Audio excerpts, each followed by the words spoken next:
Hey, party people. It's Brandi and Cesley, and we're back with Blooming Through Faith, the podcast that helps you grow and bloom in your mindset, lifestyle, health, and wealth. We want you to know that you are capable, beautiful, and worthy.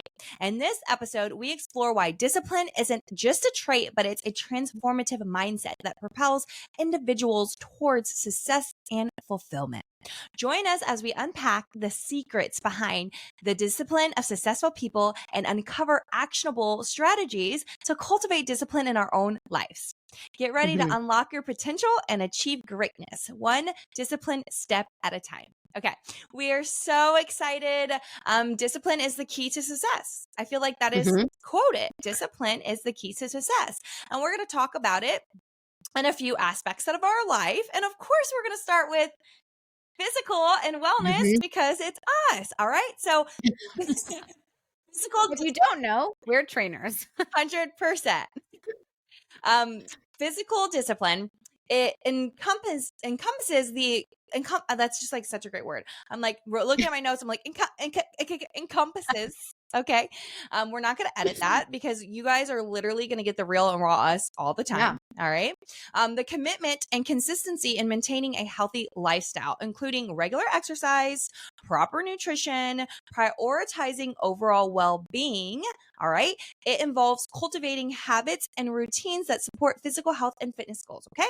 So here are some ways to cultivate physical discipline. All right. Number 1.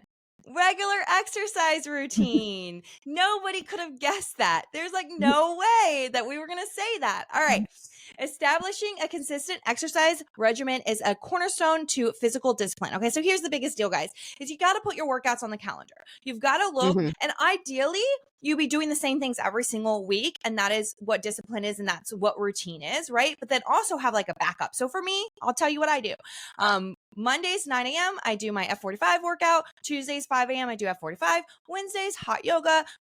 Thursdays is a lift. Friday is F45. And then the weekends, maybe a run. But that's what I live by. And if I can't make that early morning, I make sure I have some availability either the next day or later. You know what I mean? So making sure you have some kind of flexibility, but make sure you have that in your routine, and make sure it's different exercises, right? Strength training, cardio, flexibility, functional movements, like I kind of just said, running, lifting, yoga.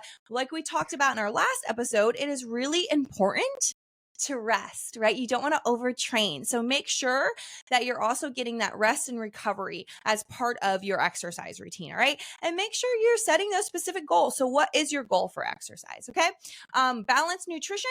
We all know, actually, I always say 80% of the battle really when it comes to how you feel is how you fuel your body. Okay. And we talked about this in the last episode. Everything, it's just like coming together. How you fuel is how you feel. Yes. Well, I'm like on it today, you know? I know.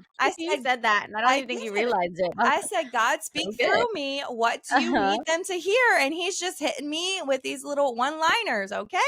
But yes. Feeling your body is so important, all right? And so making sure that you're eating the right foods so that you aren't bloated, so that you aren't tired, so that you're able to have strength throughout the day is so crucial and so important, all right? So this involves consuming a well-balanced diet with whole grains, lean proteins, fruits, vegetables, healthy fats, and make sure that we're minimizing, let's talk about it, processed foods, fried foods, sugary foods. Our foods are not made the same as they used to be. There are more artificial flavors and fillers and crap in it. Again, we could have a whole podcast about it. Like there is some foods that we have here in the United States, and you guys might not be in the United States. You might be listening to us in a country that banned those foods. So good for you. You're probably good for you. You are probably feeling better about that. So just be mindful and pay attention to what you're putting in your body. Okay. Adequate rest and recovery. So recognizing the importance of rest and recovery is so important to physical discipline. Okay. So giving your body time to recover between your workouts helps prevent injuries, reduces fatigue. It promotes muscle growth and repair. Again, it promotes muscle. People are like, oh, the more I exercise, the bigger my muscles are going to get. Actually, no. If you are working those same muscle groups day after day after day, your muscles are not recovering. You are overtraining. Yeah. Cecly's Also, fingers up. why do we think that our muscles are the only thing that doesn't need time to grow? If you plant a seed, does a plant pop up the next day? No. I have a brand new puppy. She didn't grow up in one day. Babies don't grow up in a day. I know that seems like a silly comparison, but we're like, True. oh yeah, I'm going to work out every day and my muscles are going to be popping. Well, when do you think they have time to like tear and repair and grow? Yeah. You have to rest. Tear, repair, and grow, baby. Boom. Mhm. Also, make sure that you're getting your meditation in there. You're getting your mobility in there. You're getting your yoga in there. You're practicing, not just strengthening your body, but your mind. All right. Consistent hydration. As a nutrition coach, I don't think we can say enough how important it is to hydrate, to make sure you're getting enough water in, right? Staying hydrated is crucial for maintaining optimal physical performance and supporting, your bodily functions, really. All right. So making sure you're getting enough water throughout the day helps regulate body temps, transports nutrition, and flushes out toxins. All right. Nobody likes a thirsty person. No, in any aspect, like whether I it's know. water or just thirsty in life. Okay. Nobody likes a thirsty person. We're just on a different level of funness today. All right, I'm almost done with this one. Accountability and tracking. This is the last one. All right. So hold yourself accountable and track your progress. All right. That is an aspect of physical discipline. Setting clear, achievable goals, monitoring your workouts, and assessing your nutrition habits help you stay on track. And then you make adjustments as needed. I'm going to use something like, if you're lifting, you got to lift heavy to build muscle, right? That's another thing that if you don't know, you don't know. But a lot of women think, oh my goodness, I'm going to lift heavy and I'm going to get bulky and I'm going to look manly. But that's not the case. We don't have testosterone like the men do, right? So we're not going to get bulky. But you do have to lift heavy to build that muscle tissue, to get rid of that fat, to have that toned, nice, lean look that women are always looking for, right? So making sure that you are lifting heavy. If you are lifting, like say you're doing squats and they're just so easy and you're lifting weights and you could just do like 100 of those squats, baby girl, you need to lift heavier. Your booty is not going to be bootylicious without some heavy weights. Okay. So make sure you're writing down, I lifted with X amount. I got to 10 reps. Okay. That was challenging. And then a few months, if you're staying consistent with your goals, you should also be going up on your weights. That's all I have. Yeah. And I love all of that, obviously. But also, before we jump into the next one, because what I have to say has a lot to do with the next place that you need discipline, and also what Brandi was talking about as far as your physical fitness when it comes to discipline, because I think our bodies are a place where a lot of us lack discipline, but we're looking for a certain type of result. So if you're looking for certain types of results, you have to be disciplined. Y'all, discipline requires uncomfort, right? So like lazy is comfortable. And I know that sounds really harsh, but lazy is comfortable. When we want to be comfortable and hang out, what are we doing usually? We're being lazy. I do it. Sunday afternoons, I get home from church, I'm like, I'm going to be lazy because I want to be comfortable. I throw on some cozy clothes, I sit on the couch, I'm being lazy. That's okay sometimes, but if you are trying to do something with your body, with your business, with your spiritual health, like whatever it is, you have to have discipline. And discipline takes practice, and it requires you to be a little bit uncomfortable. So all the things that Brandi was saying, it might not be new information, but it's stuff that if you are listening to this and you're going, well, I don't have much discipline, you're not putting these things into practice. I can promise you. Okay. And you're not going to get results. You're not going to get results. You're not going to change your life. You're not going to change your life staying inside your comfort zone, period. No ifs, ands, or buts about it. You guys are all capable of anything, period. But you have to have that discipline. And that goes right into the next one, which is business discipline. We also, as business mentors, deal with a lot of different women on a daily basis, okay? Whether it is, so for me, I run a fitness business where I'm coaching new trainers, developing their businesses, and we both work in the social retail realm. Brandi is involved in affiliate marketing and social retail. There's a lot of places where she is mentoring many women in their businesses. And one thing that we teach and preach is discipline in your business. If you are someone who's listening to this and you're like, well, I'm not very far along in my business, you have to look at your discipline. And good or bad, it's okay to take assessments on yourself and say, okay, here's a place where I need to grow. Don't beat yourself up, but Having business discipline and work discipline involves maintaining your focus, being able to have organization, and having productivity in your professional endeavors. We're going to talk about some tips and how to thrive in this area. I Okay. love One, that. But you just said teach and preach, and I love that so much. Teach and preach. teach and Teach and preach. preach. The last We thing is preach it and we teach it. We don't just preach it because they're different. yes, 100%. What Cecily's about to talk more in detail about the business, but what I also want to say is there has to be some kind of accountability. So maybe you have started your own business, or maybe you're looking to move up in your job, your corporate job, whatever that is. You have to take ownership and say, am I disciplined? Am I doing these things? So when she goes over all of these things, write them down, guys, and take ownership. We can't just all whine and cry and say, oh my gosh, I didn't get that raise. Oh my gosh, I didn't get that promotion. Oh my gosh, I tried this business and it didn't work. Well, were you disciplined? Did you actually try? Yeah. And, it's okay to admit I don't have much self-discipline. Like, it's okay. How often do we hear like, oh my gosh, I love sweets. I have no discipline when it comes to sweets. Okay. So now we know where we need to work on. Like, you could develop discipline over your habits. So number one, set clear goals. We've talked about this before, but this is a great moment in time to write these down. Go back and listen to it later. Write them down on a notepad. You need to define specific, measurable objectives for your work or business, or it will fail. I promise you. You got to break down those large goals. I want to make X amount of dollars per month in my social retail business, working from home. Or maybe it's just, I want to pay for, my daughter just started gymnastics. It's a new activity that we weren't doing before. I think it's like $75 a month or something. That could be it. It could be, I want to pay for all my kids' extracurriculars without it coming out of our regular family budget. That is a specific, measurable goal. I'm going to say I need to make that amount every single month. Okay. How am I going to do that? I'm going to make X amount of phone calls every day. I'm going to make X amount of text messages every day. I'm going to do this. I'm going to show up this way on social media. But when you do it, you then have to prioritize it. So number 2 is going to be prioritizing your tasks. So if I say, in order for me to show up for my business, we live in a social media world. In order for my business to work, my personal business, I have to show up on social media. That's not necessarily every day, but in my calendar on my phone, I have what I'm posting on Monday, on Tuesday, on Wednesday, on Thursday, on Friday.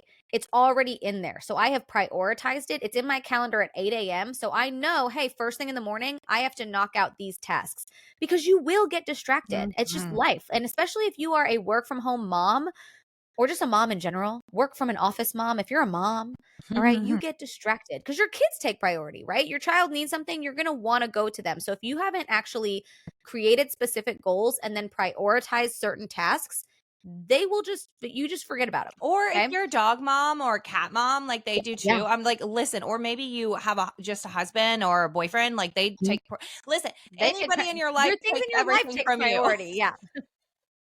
Everything. Plant mom, if you have a plant, you gotta figure out why it's not alive. I don't do well with plant mom. I want to take a second to recognize you, okay? Because I can't keep a plant alive for the life of me, so I have the utmost respect for all of my plant moms. I hope you're not about to grab a plant, because well, I'm pointing to my plant because my husband bought me this plant. It's called a money tree.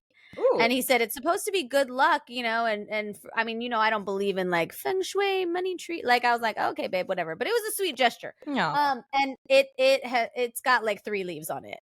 Oh my gosh. Like, no. This is funny. Okay, wait a second. So we have a peace plant. Speaking of it, Cecily, same thing. Is it dead? Almost. So when we lost our daughter, Faith, it's lasted a few years though. Okay. One of the gals from church got us a peace plant, and Mitch and we are great now. We've been working on a relationship, but the last few months have been hard, probably the hardest we've ever had with a newborn and with work stress and with a 4-year-old, right? So, anyway, long story short, we had like a little argument, and the next day he was like watering the plant. I come out and I go, oh my gosh, that's probably why we're fighting. Our peace plant is dying. That's it. That's why I'm not a billionaire.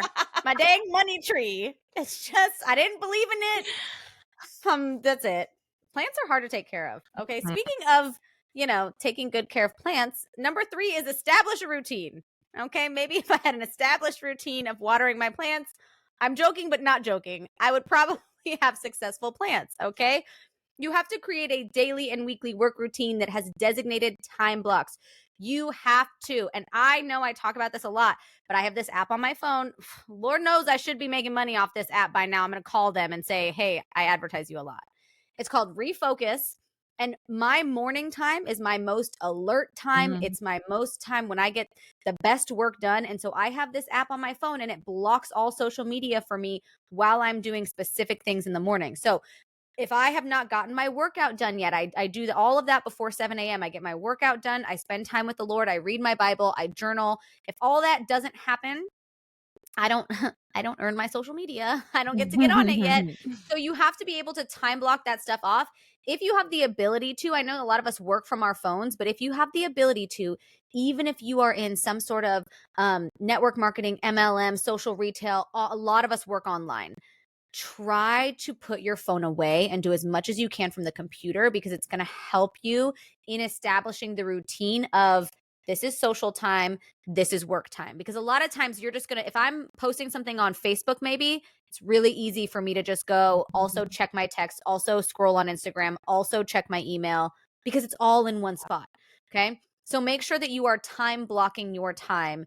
And that leads straight into number 4, which is minimize distractions. Okay. So number 4 is minimize distractions. For me, it's definitely my phone. I have a lot of apps on there. So when I'm doing one thing on my phone, you better believe it turns into 20 minutes of doing 17 other things on my phone, because it's right there. I can't help it. Right. So if I'm trying to do something specific, a tip that I actually do is I'll put on my headphones, I'll go for a walk. And if I'm trying to like post on social media, I oftentimes will do that while I'm walking the block with my headphones in, because then I know I'm not going to go do other things in the house, right? Or if I need to send an email or something, I'll walk and do it, because I know I'm not there. How else am I going to be distracted? I can't stop. I can't do anything. So really make sure that you are intentionally minimizing distraction if discipline in your business is a struggle for you. Number 5 is going to be practice time management. You guys, this technique is a favorite of mine. It is backed by research. My children actually use it in their school. You're going to think I'm really hilarious, but if you come to my house, it's called the Pomodoro technique. And the reason that it's called the Pomodoro technique is because it was created with a little Pomodoro tomato timer. Like, those kitchen timers. Yep.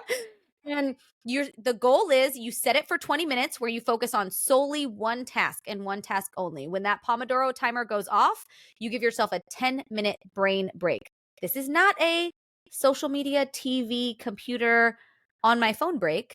This is an actual, my brain is disengaged. I'm going for a walk. I'm stepping outside. I'm taking a 10-minute break. And then you come back to your next task, or maybe you come back to the same task. But that is a great time management tool that is used by the most successful entrepreneurs. Entrepreneurs. That feels like a hard word today. Entrepreneurs. Okay. All right. Number 6 is stay organized. You guys, keep your workspace tidy. Okay. I know Brandi is a big fan of this. Okay. I have stayed with her many times. She likes things tidy. But I will tell you, for me, this is a harder one. Okay. My brain's a little cluttered. My computer has a lot of tabs open. My workspace tends to get not tidy. So for me, this is something I have to do in order to improve efficiency. You have to keep your workspace tidy and organized to reduce clutter and improve efficiency.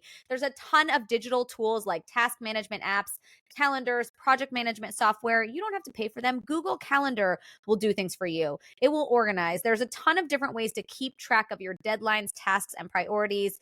Y'all, what your workspace looks like is probably how your business looks. All right. I Unless like you're like that. Albert So Einstein or organized. some weird genius of a person who, like, that doesn't apply.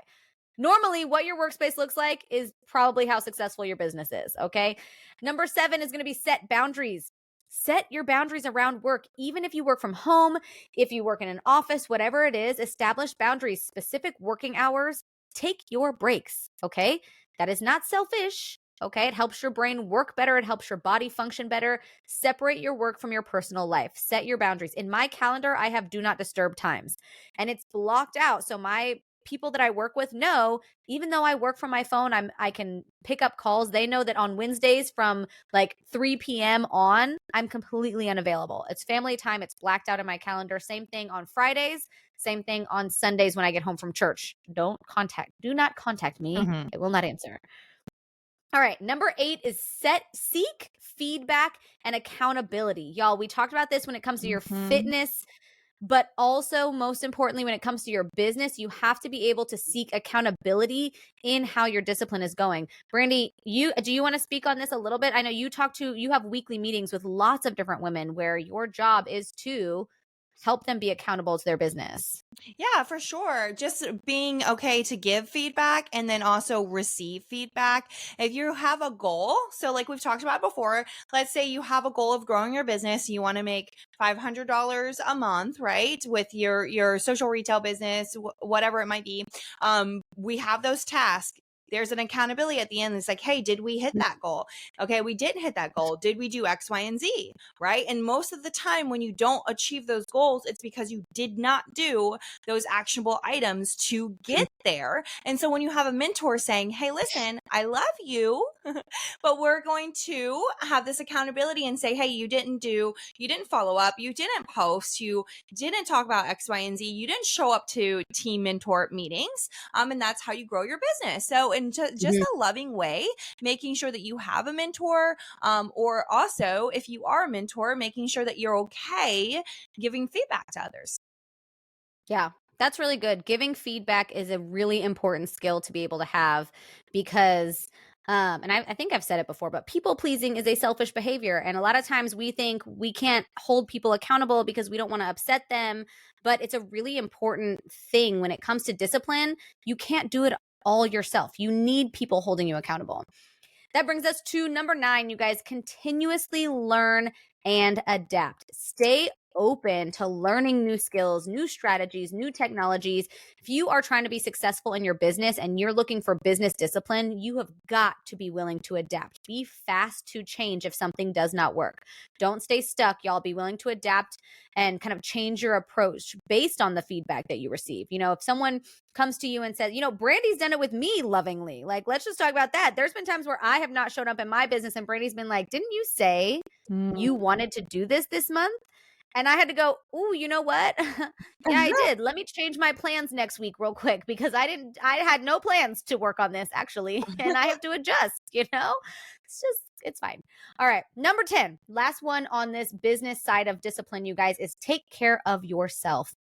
Burnout is real and it will create a grudge and a nasty stickiness in your business. And then you will not be moving forward in a healthy way towards your goals. If you want to be disciplined towards your goals, you have to take care of your vessel. Okay. This body is your vessel. This mind is your one mind. You need to exercise, practice healthy eating, get the sleep that you need, practice those stress management techniques. A healthy body and mind are essential for sustaining your focus, productivity, and your overall well-being when you're trying to create discipline in your business.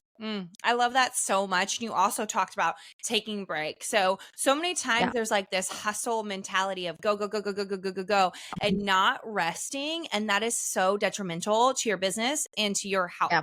And I actually have women, and we talk about like being on online space, but I have a lot of clients that have 9-to-5s, that are teachers, that are working different businesses, and they're not taking their breaks. They're not taking their lunch breaks. They're not taking their, the breaks that they have in the morning or in the evening, or they're working overtime and they're not getting paid for it. You have got to stop. You've got to stop. What is it for? You're taking time away from your health. You're taking time away from your spouse. You're taking time away from your family for somebody else's business. You've got to have better boundaries, babe. You got to be able to take care of yourself. Take those breaks. You're not going to get fired. Okay. Yeah. And if you're not getting paid overtime, you got to stop. You got to go home. Oh yeah. Don't do things you're not getting paid for. 100%. All right. So we talked about physical discipline. We talked about business discipline. Now let's talk about parenting, family, and friendship discipline. Okay. I like this one. Yeah, nurturing. You guys know how we love our relationship. So nurturing meaningful connections and fostering open communication cultivates healthy habits within these relationships. Okay. So here is some tips to create and maintain healthy habits that nurture relationships with your kids, with your family, and with your friends. Okay. So number 1 is quality time. Make intentional efforts to spend quality time together with your family, your friends, and plan regular activities, outings, family rituals that allow you to bond and create lasting memories. And what does this look like? Just like we talked about putting those workouts on your calendar, making it a routine. Maybe once a month you get together with your girlfriends from high school or the girlfriends that you work with, right? And you guys grab wine, but it happens once a month. That's on the calendar. Maybe, I don't know if I've talked about this in the podcast yet, but Mitch and I are trying to be very intentional with our boys. So we try to I have one-on-one time. Well, I have one-on-one time with Kate all the time because he's 6 months and he's home with me, but I make sure to have one-on-one time with Troy, and I take him out and we have that bonding. And then Mitch has his one-on-one time with Kate, and then we switch. And as they get older, that is really important. Doing that once a month and making sure that we're spending that time together. Let's talk about your parents, right? So again, we are not all going to be here forever. It is really important to have quality time, maybe, a lunch once a month or coffee or whatever. And if it can be more than that, that's great. But make sure that you're putting it on the calendar. And when you don't want to because you're tired, because it's been a long day, show up. Like, it's okay. It's okay to say no to some things when people want to hang out in advance. Like, no is a complete sentence. But when you schedule something or somebody's like, and you want that relationship, you're going to feel better. It's just like exercise. It's just like exercise. You don't want to do it in the morning or you don't want to do it at all, but afterwards you feel better. Same thing with going out with your girlfriends. You might like, oh my gosh, I'm so stressed. I just want to lay on the couch. But then you go out and you're like, oh my gosh, I'm so glad I did that. Right? So make sure you show up. Active listening. Okay. So practice active listening when engaging with your children, with your family members. Give them your full attention, validate their feelings, and respond with empathy and understanding. Okay. So we are in this live on our phones, social media, and we've talked about it before. Social media is such a beautiful thing, it is, but it also can be so detrimental. So we are very, very big, firm believers of if you're gonna, at least I don't have family dinner every single night. Cecily does, but we do a few nights where we're all at the dinner table, our phones are away, and we are having meaningful conversation. All right, we're talking to Troy about how his day is and what did he learn. When we're doing homework, when Troy gets home, my phone is away.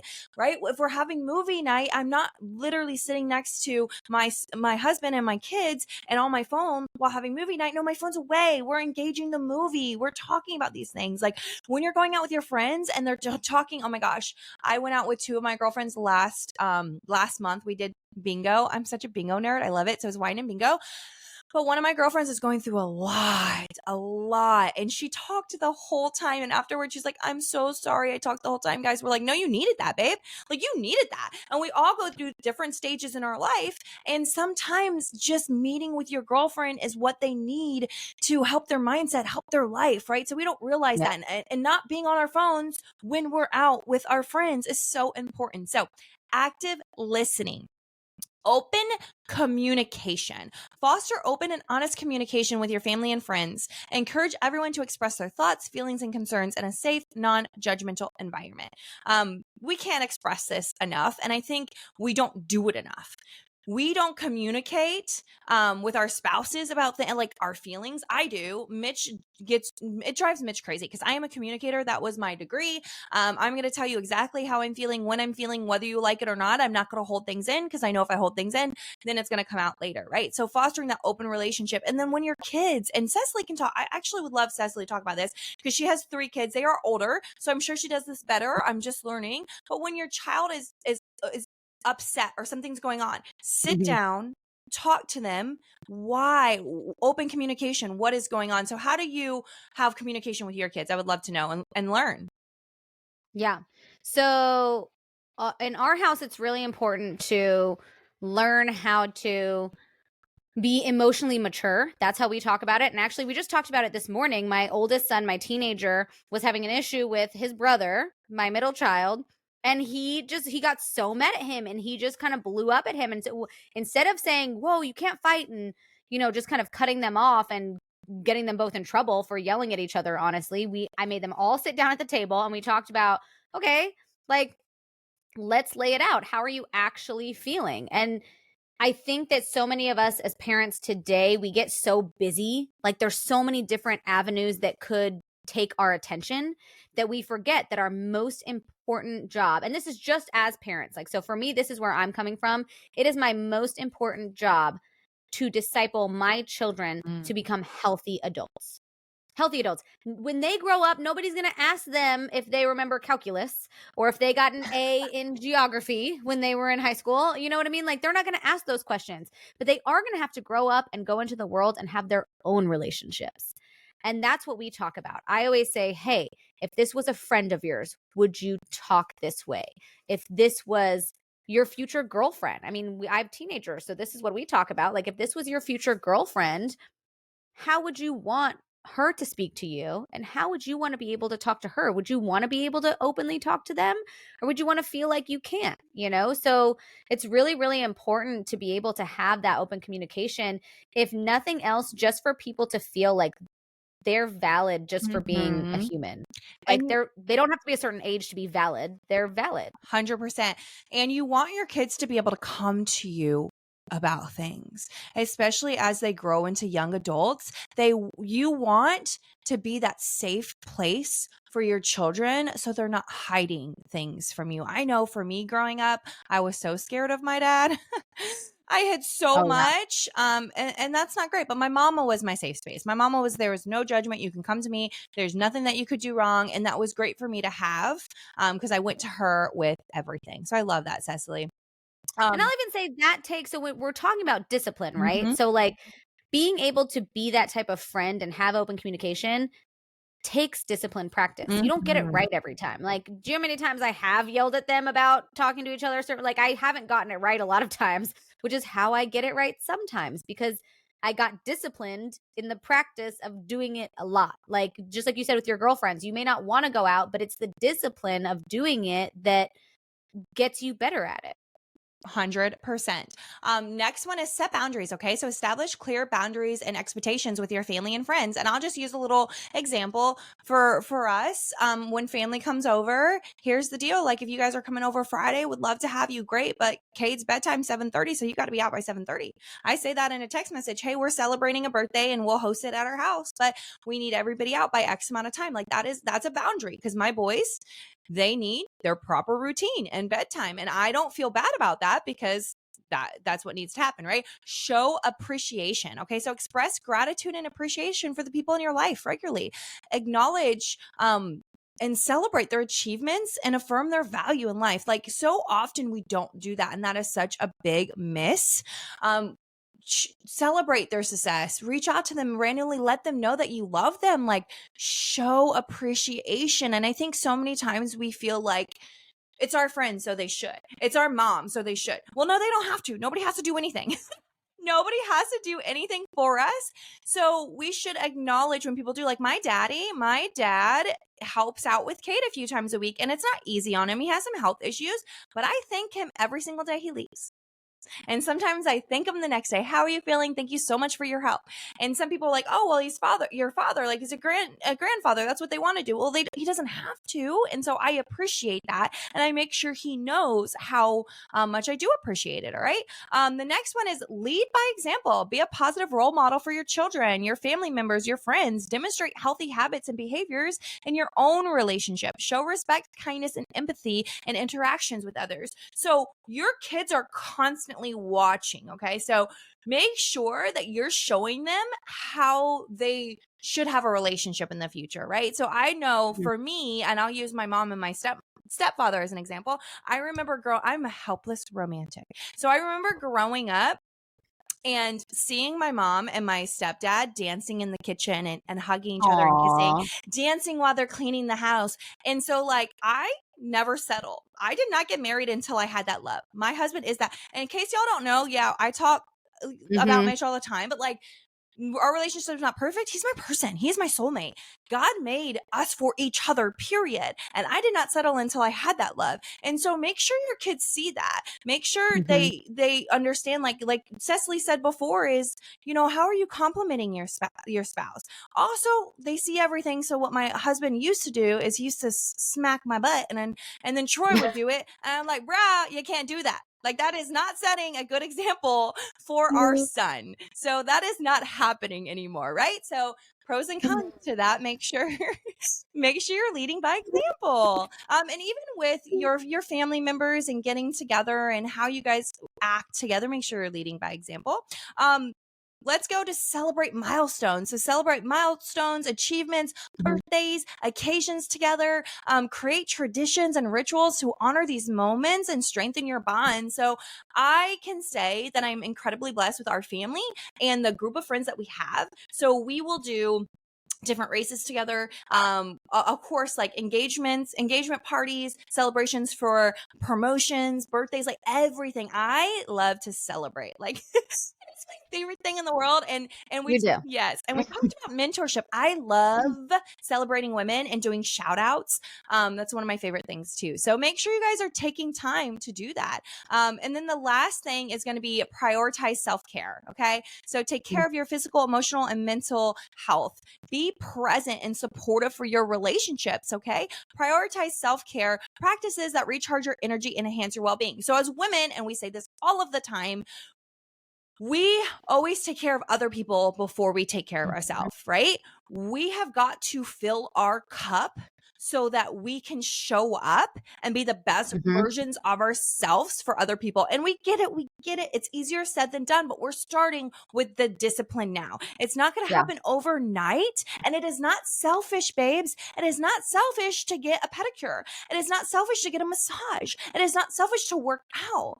And I know there's a lot of guilt with like me. I have a baby. Sometimes it's guilt with like leaving him, but I know that I feel better when I come home from filling my cup and I'm a better mom and I'm more present. So make sure you guys are taking time for that as well.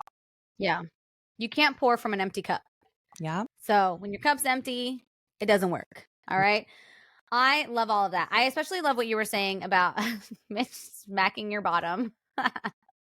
Because on the opposite side of that, my husband loves to, whenever we're having like a disagreement, he wants us to respectfully have it in front of the children. Because I always be like, well, I don't want to talk about this in front of the kids. And he goes, why? They're going to grow up and have spouses one day. They have to see how adults can get through a conversation. And even if they disagree, and I'm like, well, I guess that's right. But it took a lot of discipline practice for me to get to that point where I was okay having like a disagreement in front of people. Because when I was a kid, I was always taught like that happened behind closed doors. You didn't see any of that. And so it is leading by example. You got to learn how to like teach. And I like what you just like said with a disagreement, Cecily. Like, okay, we're having a disagreement. We're going to communicate about it. But I grew like my parents actually got a divorce. They screamed at each other in front of us. I used to hide in a closet, right? And so being mindful of not like what Cecily said is totally different, right? Cecily's like, hey, Tommy and I, we're going to talk about this. We're going to communicate like grown ass adults. We're not going to scream at each other because that causes trauma. And when it comes to how you like, if you disagree, for me personally, if I disagree with something that Mitch does, like to Troy, I will tell him when Troy's not around. Yeah. I don't want him to try to pin us against. Yeah. Oh, yeah. Oh, yeah, for sure. Okay, you guys, we are on to our last topic of discipline, our last one, okay? And I'm taking this one because it's a big one for me, and it is spiritual discipline. It is something that I actually talk about all the time and try to help foster and develop in leaders in my ministry. So creating spiritual discipline involves cultivating practices that really help deepen your connection to something greater than yourself. It helps you align your beliefs and values. Here's the thing. If we are wandering this earth aimlessly, okay, we are without purpose. We are without discipline because we don't know what direction we're going. You cannot go somewhere without a purpose. You cannot go somewhere without a map. You cannot go somewhere without a guide. Imagine if you were driving in an unknown town on vacation and all of a sudden your cell phone stopped working and Apple Maps just didn't work. And you were like, well, I'd be lost. Don't know where I'm going. Could you get there by yourself? No, you need a guide. Okay. So a really great practice on this is number one, you want to set your intentions. So for me, I'm going to always come from a biblical place. So I try to start every single morning with what is my intention with connecting with God going into this day. Do I have an intention at all of connecting spiritually with the Lord? Do I have an intention or a goal for my spiritual practice? You have to really stop and think about, what do you want your spirituality to look like? What do you want your relationship with God to look like? What do you want to achieve through disciplined spiritual practices? If you don't know that yet, that's number one. You have to figure out, what's your intention for having a spiritual discipline? Is it to It could be, I mean, so many different things. Is it to get closer to the Lord? Is it to have a more peaceful life? Sometimes that's it. You feel chaotic. You want a more peaceful life. What's your spiritual intention? So that's number one. Number two is going to be to establish a routine. So for me, I know you guys have heard me talk about this a lot. My quiet time with God comes first thing in the morning. It is because if I don't do it first thing in the morning, it won't happen. And some days I'm not disciplined and it doesn't happen. And those days are worse. I'll just tell you that. Like, they feel chaotic. They feel like I haven't planned for the day, because that is a part of my discipline for the day. My spiritual discipline is involved in everything else I do. So you need to designate specific times in your daily or weekly schedule for spiritual practice. I was actually in a discipleship meeting this morning with a wonderful young woman who was telling me that she spends time with her Bible in the morning, but she journals in the evening because she likes to do it I right love before that. bed. So it's the same thing. She's established a routine, but it looks a little bit different for her because that's what works for her. So what are your regular times for prayer, meditation, reflection, journaling, anything like that? What are you establishing as a routine? My favorite example of this is spiritual discipline takes practice and routine. You don't brush your teeth only when you feel like your teeth are going to rot out of your head, right? You don't only shower when you smell absolutely disgusting, right? No, well, maybe you shower daily, but generally, I don't know. But you brush your teeth every single day. Maybe showering wasn't a good This is example. not I a don't know how judgment often zone people about shower. how often you No, shower, okay? I You don't know live how your often life. you shower, The and I'm thing not is, going to some judge you. people just smell worse than others. So I smell I know. horrible and I shower like Fine. twice a day. That's why I took that one back. I was like, maybe that's not the best example. But brushing your teeth, you should That's a brush your good one. teeth every day. Mhm. If you aren't, I am going to stand by that. I'm going to stand by the fact that you should If you brush your don't teeth. brush your teeth every day, we are going to stand by that because we care about We're you going and to, you yeah, love you. And dental hygiene yeah, is really important. And again, it's important. your kids will see what you do. So if you're not brushing your Yeah, teeth and your kiddos' teeth, come on now. brush your teeth. Brush your teeth. And it costs a lot of But money to get them fixed later and to fill cavities. So coming from it a really does. loving And it place. hurts.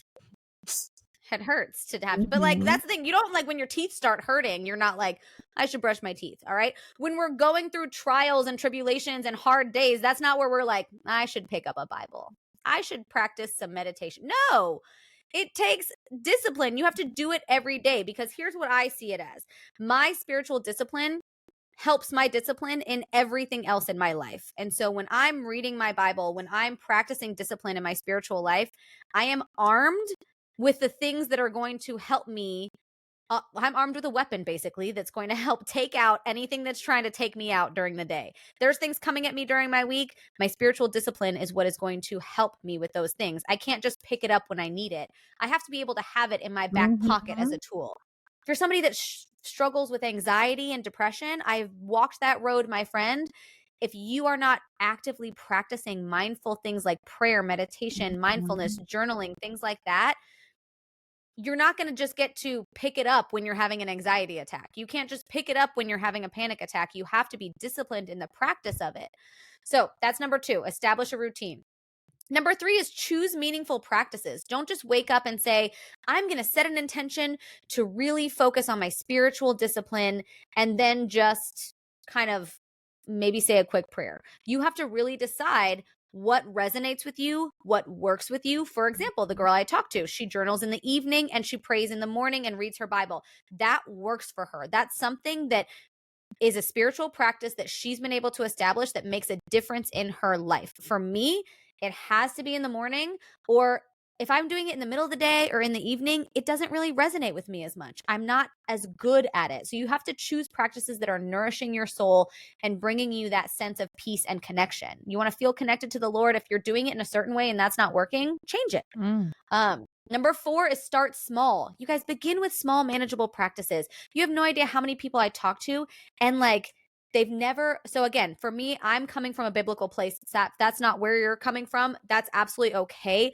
This is the examples I give because this is where I come from and this is my spiritual practice. So for me, starting small, like, I talk to a lot of people who have never picked up a Bible in their life. Reading a certain section of the Bible every day feels daunting. Maybe reading the Bible at all feels daunting. We talk about how to break that up into a manageable practice that fits into their lifestyle. Maybe that means they're downloading a certain Bible app and they're listening to that in the car because that feels more manageable to them.